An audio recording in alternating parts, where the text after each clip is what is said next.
بسم الله الرحمن الرحيم. نحمده ونصلي على رسوله الكريم. اما بعد، انتہائی قابل احترام جناب سردار ایاز صادق صاحب اور آپ کی وساطت سے معزز اراکین ایوان،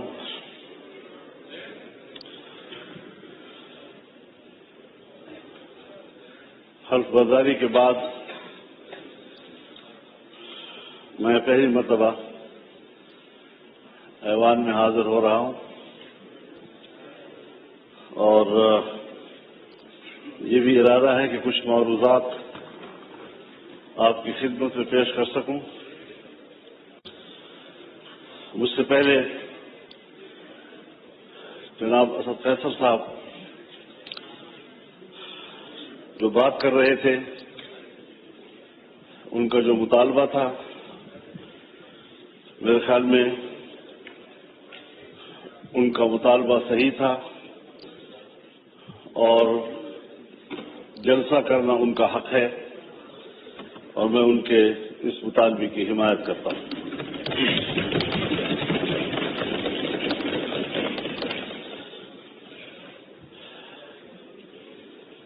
لیکن جناب اسپیکر، مسئلہ یہاں تک محدود نہیں ہے کہ ہم جلسہ کر سکتے ہیں یا نہیں کر سکتے۔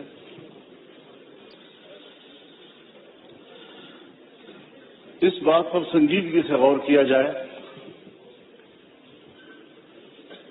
کہ ہمارا ملک آج کہاں کھڑا ہے۔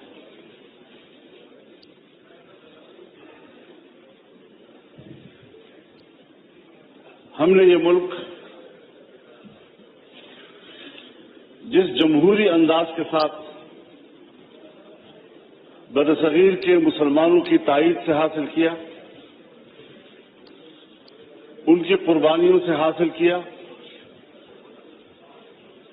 اس ملک کے قائم ہونے میں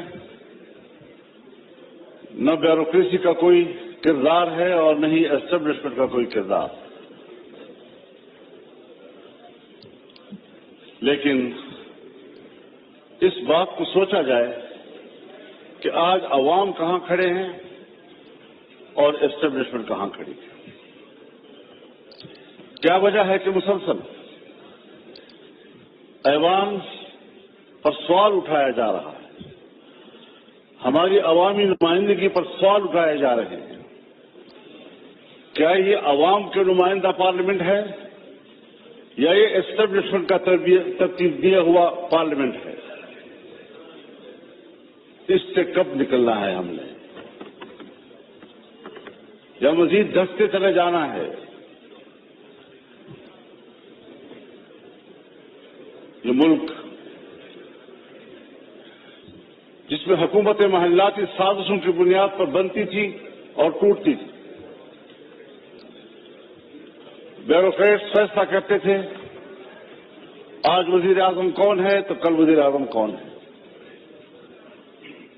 ایک زمانے میں ملک کے ایک صدر مملکت نے اپنے دور حکومت میں 5 وزیر اعظم تبدیل کیے۔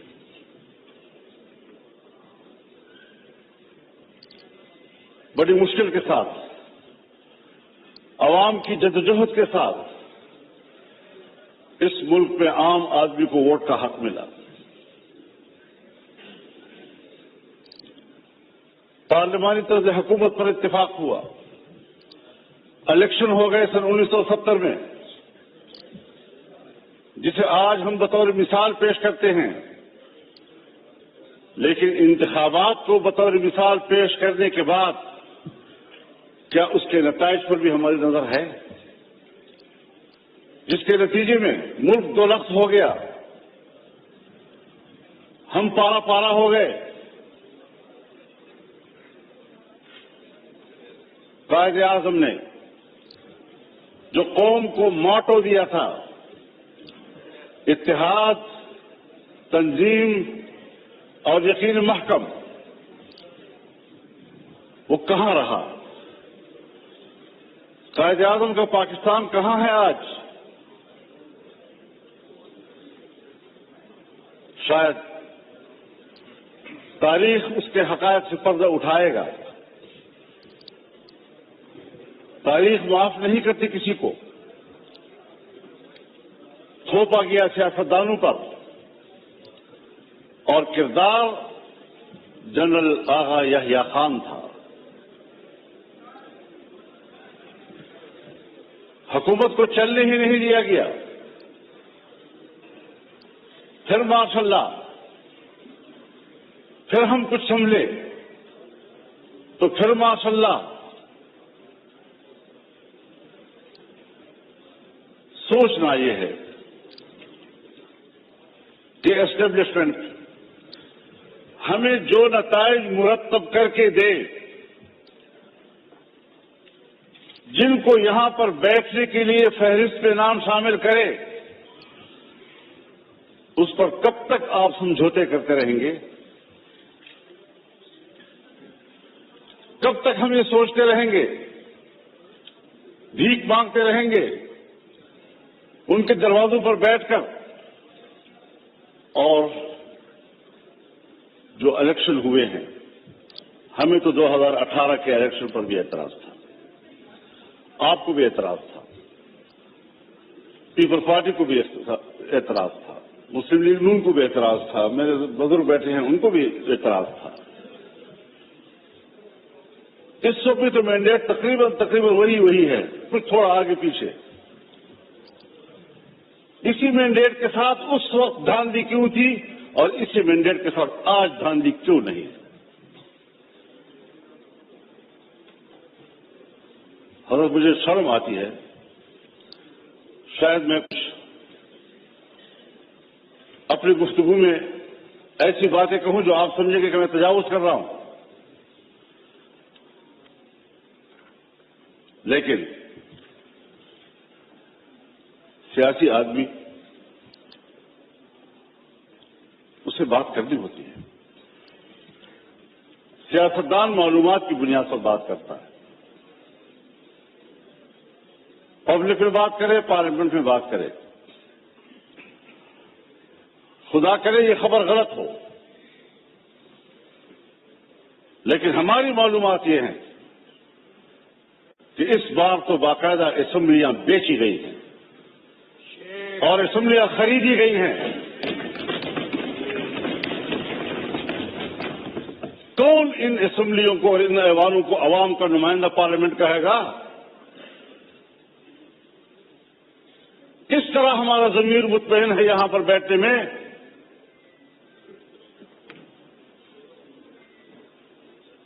ہارنے والے بھی پریشان اور جیتنے والے بھی مطمئن نہیں. اس کیفیت میں حکومت میں بیٹھی ہوئی جماعتیں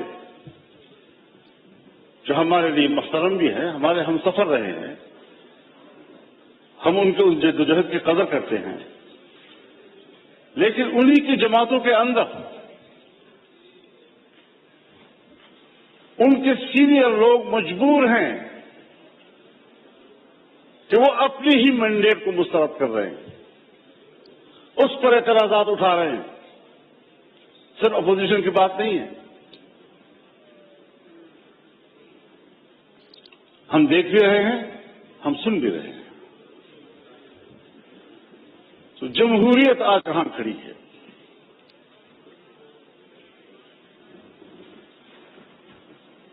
یہ صرف اس لیے ہم یہاں کمزور بیٹھے ہوئے ہیں کہ ہم نے ہر مرحلے پر کمپرومائز کیا ہے. ہم نے اپنے اصول پہ سمجھوتے کیے ہیں، ہم نے اپنی جمہوریت بیچی ہے، ہم نے اپنے ہاتھوں سے اپنے آقا بنائے ہیں، اور جب ہم ہی اپنے ہاتھوں سے اپنے لیے آقا بنائیں گے، یہی ہوتی ہے آخرت کی نشانی. جب رسول اللہ صلی اللہ علیہ وسلم سے حضرت جبریل نے پوچھا کہ آپ قیامت کی علامات کے بارے میں بتائیں، تو آپ نے پہلی بات کی انتظر امد ربتہ، کہ مائیں اپنے لیے مالکائیں جنیں گی، یعنی بیٹیاں مالک بن جائیں گی اور ماں کو نوکر اور گھر کے مزدور کی طرح دیکھیں گی۔ اس مثال سے آپ خود سمجھ لیں کہ جو آپ کے ماتحت ہونے چاہیے تھے، جو آپ کے حکم پر چلنے چاہیے تھے، وہ آج ہمارے آقا اور ان کے حکم پر ہم چل رہے ہیں۔ ہم یہاں پر ایک قانون پاس نہیں کر سکتے۔ جناب اسپیکر صاحب، آپ گواہ ہیں، آپ گواہ ہیں، آپ کی پوری جماعت گواہ ہے۔ ہم نے ایک اجلاس میں ایک قانون سازی کی بات کی، اس کے لیے کمیٹی بنی، وزیر قانون کے نگرانی میں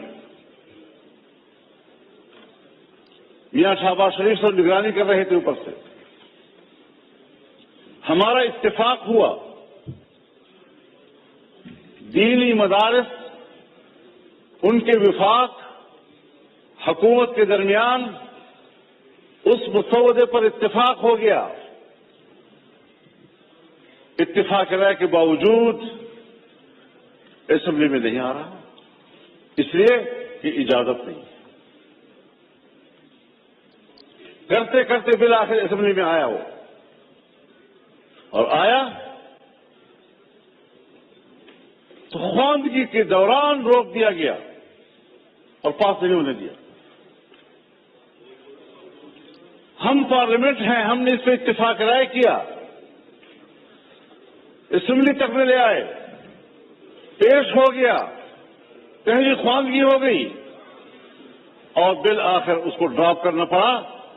اتنا ضرور ہمیں پتہ چل گیا، اور میں نے شہباز شریف صاحب سے کہا کہ ہمیں اتنا پتہ چل گیا ہے کہ قصور آپ کا نہیں ہے، کون رکاوٹ ہے ہمیں معلوم ہو گیا، بس اتنا ہی چاہیے تھا۔ ہم قانون سازی کا بھی اختیار نہیں رکھتے، ہم اپنی مرضی سے قانون بھی نہیں بنا سکتے۔ اس پارلیمنٹ کی رکنیت پر ہم فخر کرتے ہیں اور ہم سمجھتے ہیں وی وی آئی پی ہو گئے۔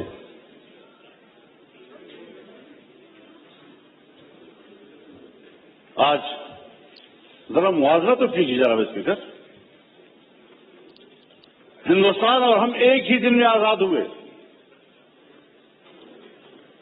15 اگست 1947 کو صبح 8 بجے دلی میں لارڈ ماؤنٹ بیٹن نے انڈیا کے گورنر جنرل کا حلف اٹھایا اور کراچی میں قائد اعظم محمد علی جناح نے حلف اٹھایا۔ ایک ہی دن ہم آزاد ہوئے۔ آج وہ دنیا کی سپر طاقت بننے کے خواب دیکھ رہا ہے، اور ہم دیوالیہ پن سے بچنے کے لیے بھیک مانگ رہے ہیں کہ ڈیفالٹ نہ ہو جائیں ہم لوگ۔ یہ کس کے ہاتھوں، کون ذمہ دار ہے اس کا؟ گھومتے پھرتے پھر آئے گی بات سیاستدان ذمہ دار، حکومتیں ناکام ہیں۔ دیوار کے پیچھے جو قوتیں ہمیں کنٹرول کرتی ہیں، جن کے باپ ڈور ہمارے ان کے ہاتھ میں ہیں، فیصلے تو وہ کریں اور منہ ہمارا کالا کریں، عوام ہمیں گالیاں دے، ذمہ دار ہمیں ٹھہرائیں۔ یہ کون سی سیاست ہے؟ ہم کہاں اس ملک کو لے آئے ہیں کہ آج آپ کا ایک ایک بچہ 25 کروڑ آبادی کا، وہ 2 اور 3 لاکھ تک کا مقروض ہو چکا ہے۔ خوش ہوتے ہیں IMF نے نیا قسط جاری کر دیا، نیا قسط 1 لاکھ 1.5 لاکھ کا، 1 ارب 1.5 ارب کا ہوتا ہے، لیکن آپ کو قرضے کتنے دینے ہیں؟ اپنی پیداوار کدھر ہے ہماری؟ اپنی صلاحیت کدھر ہے ہماری؟ ہم نے ملک کو جمود کا شکار بنا دیا ہے، اور قومیں جب جمود کا شکار ہوتی ہیں تو پھر وہ گرتی ہیں، وہ ترقی نہیں کر سکتی. پھر ذرا حساب لگائیں. جس ہندو کو ہم سارے القاب دیتے ہیں، سارے برے القاب ان کے، سارے اچھے القاب ہمارے، لیکن نتیجے کے لحاظ سے کارکردگی کی بنیاد پر ذرا اس کا بھی تجزیہ کر لیں، اپنا بھی تجزیہ کر لیں. گھر میں بیٹھے ہوئے ہیں ہم لوگ، ہم آپس سے بات کر رہے ہیں، کیوں ایک دوسرے سے بات چھپا رہے ہیں؟ یہ ساری وہ چیزیں ہیں. ہم نے ملک حاصل کیا اسلام کے نام پر. آج پاکستان دنیا میں ایک سیکولر اسٹیٹ کا روپ دھار چکا ہے. کہاں ہے لا الہ الا اللہ؟ 1973 میں ہمارا آئین بنا، 1973 میں اسلامی نظریاتی کونسل بنے، 1973 سے آج تک تمام قوانین کا جائزہ لیا گیا. اگر کوئی خلاف اسلام قانون موجود ہے تو قرآن و سنت کے مطابق قانون کی سفارشی کی گئی، سفارشات کی رپورٹیں ایوان میں آ گئی، لے کر دی گئی. کوئی آپ ایک نشاندہی بحیثیت اسپیکر کر سکتے ہیں کہ سن 1973 سے لے کر آج تک اس کونسل کی سفارشات پر اس پارلیمنٹ نے ایک منظوری کی؟ ایک. اسی لیے کہ جن لوگوں کو ایوان میں لایا جاتا ہے، جن لوگوں سے ایوان بھر دیے جاتے ہیں، ان کو قرآن و سنت سے کوئی دلچسپی نہیں ہے، پاکستان کے نظریے سے کوئی دلچسپی نہیں ہے. کیسے آپ دنیا میں شناخت کرائیں گے اپنی کہ ہم ایک اسلامی مملکت ہیں؟ آپ کا آئین کہتا ہے کہ حاکمیت اللہ رب العالمین کی، اور ہم روئے زمین پر اللہ کی نیابت کرتے ہوئے، عوام کے نمائندے روئے زمین پر اپنے مملکت پہ اللہ کی نیابت کرتے ہوئے ان کی تعلیمات کے مطابق قانون سازی کریں گے. ہماری انفرادی اجتماعی زندگی قرآن و سنت کے تابع ہوگی. یہ میں نہیں کہہ رہا، میرا آئین کہتا ہے. یہ میرا آئین کہتا ہے کہ اسلام پاکستان کا مملکتی مذہب ہوگا. یہ میرا آئین کہتا ہے کہ قانون سازی قرآن و سنت کے تابع ہوگی. یہ میرا آئین کہتا ہے کہ قرآن و سنت کے منافق کوئی قانون سازی نہیں ہوگی. اس پر کوئی عمل درآمد کاغذی حد تک بھی آپ تو ان اداروں کو بھی پابند کر رہے ہیں، نیست و نابود کرنا چاہتے ہیں جو ادارے آپ کے اس ملک میں کسی طرح دین و مذہب کی علامت ہیں. ان کو آپ معاشرے کا مین اسٹریم ہی نہیں سمجھتے.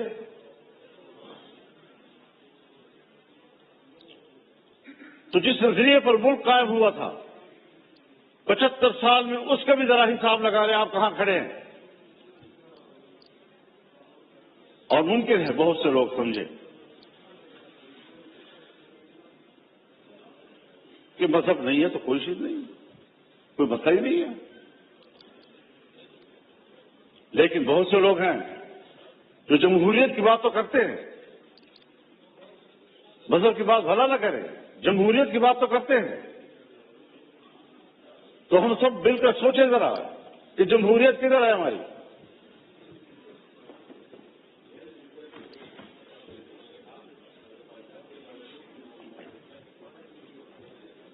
'54-55 سے سن 1954-55 سے 58 تک نیم مارشل لا، اور 58 سے لے کر 71 تک مکمل مارشل لا، 77 سے پھر مارشل لا، 99 سے پھر مارشل لا،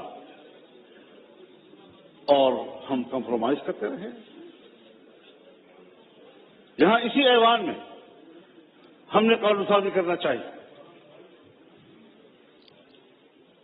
چیختے رہے ہم لوگ کہ صاحب یہ جو کچھ آپ کر رہے ہیں قرآن رسول کے خلاف ہے. کسی نے نہیں سنی.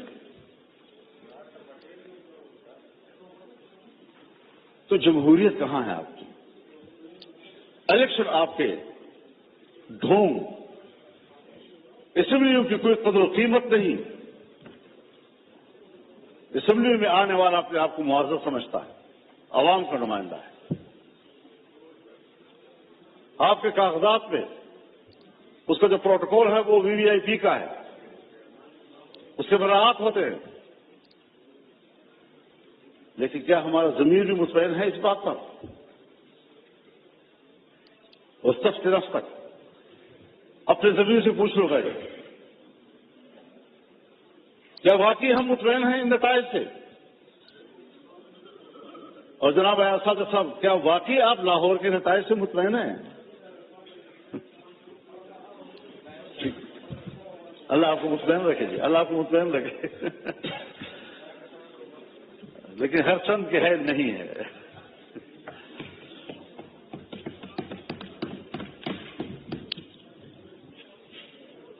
معیشت کی کیا صورتحال رکھی ہے؟ قرضوں پہ ہم زندگی گزار رہے ہیں، اپنے مسائل کے قریب تک نہیں جاتے. امن و امان نام کا کوئی چیز نہیں ہے. ملک کو کدھر لے جا رہے ہیں آپ لوگ؟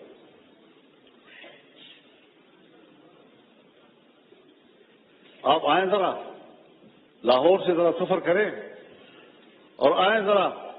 میں آپ کو دعوت دینا چاہوں گا ڈیرہ اسماعیل خان میں، ٹانک میں، وزیرستان میں، لکی مروت میں، باجوڑ میں. آپ وہاں آ کر ذرا دیکھ چھوڑیں کہ ہماری وہاں کیا حالت ہے.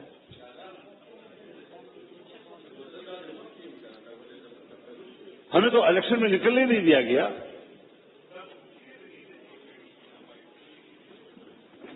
ایک طرف طالبان کی طرف سے اعلان ہوتا تھا کہ ہم الیکشن میں کوئی کارروائی نہیں کریں گے، دوسری طرف ہمیں دھمکیاں ملتی.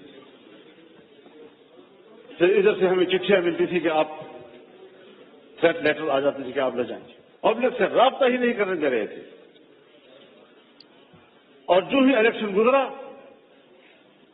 سارے تھریٹ لیٹر بات ختم ہو گئی، خیریت ہو گئی. اب نہ وہاں کوئی قتل کرنے والا ہے، نہ کوئی دہشت گرد ہے، نہ کچھ. لیکن یہ بات جو ہمارے ان علاقوں سے متعلق لوگ ہیں یا بلوچستان سے متعلق لوگ ہیں، چاہے وہ پشتون بیلٹ ہے یا بلوچ بیلٹ ہے، وہاں پر کنٹرول ریاست کا نہیں ہے. اور میں بڑے ادب سے کہوں گا، مجھے یہ لفظ نہیں کہنا چاہیے، لیکن حقائق کو سامنے لاتے ہوئے کہنا پڑ رہا ہے کہ پاکستان اس وقت ایک غیر محفوظ ریاست ہے. جب ریاست غیر محفوظ ہوگی تو ذمہ دار کون ہوگا؟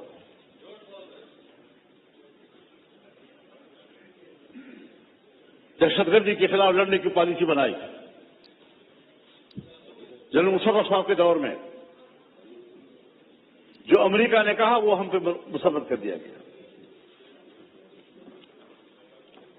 اور آج تک اس پالیسی میں کوئی فرق نہیں آ رہا. آپریشن ہوئے، طالبان کا خاتمہ کر دیا، دہشت گرد ختم ہو گئے. آج اس سے کئی گنا طاقتور بن کر کیسے آ گئے؟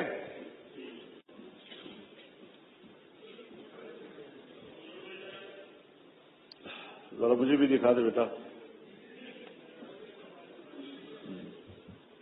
بالکل ٹھیک ہے.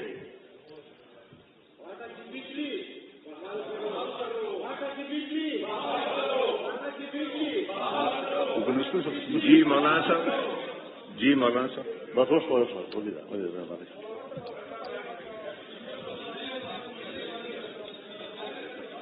تو جناب اسپیکر آفریدی صاحب میسج آ گیا، آپ کو پوائنٹ آف آرڈر میں دوں گا، آپ تشریف رکھیں. میسج ہو گیا آفریدی.